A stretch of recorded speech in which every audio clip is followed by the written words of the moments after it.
فتاة طويلة القامة تخطو إلى مقهى المدينة الصاخب، وتصبح على الفور محط الأنظار.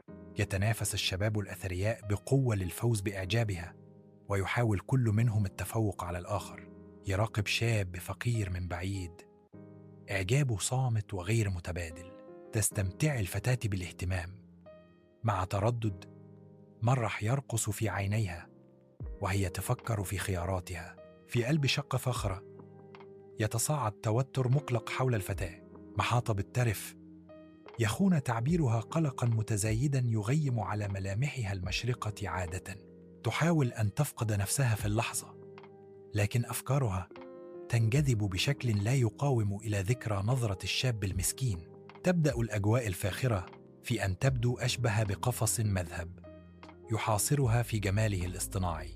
لا يزال هناك شعور مزعج يلح ملمحاً إلى أن هناك شيئاً خاطئاً بشكل أساسي في هذه الواجهة المثالية. تتساءل: هل تكمن سعادتي في الثروة أم في شيء أعمق؟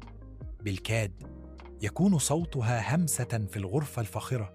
في الحديقة العامة المتألقة تلتقي فتاة صغيرة بشاب فقير وسط سيمفونية من الزهور المتفتحة والأشجار الهامسة. بإخلاص من القلب تعترف الفتاة: أعتذر عن رفضي السابق، يجب أن أعترف، أنا أحبك. الشاب الصغير الذي كان صامتاً في البداية يستوعب كلماتها، وتعابير وجهه مزيج من الدهشة والتأمل. في لحظة مغفرة عميقة يجيب الشاب صوت هادئ ولكنه حازم: أنا أسامحك. يختم عناقهم رباط الحب الحقيقي.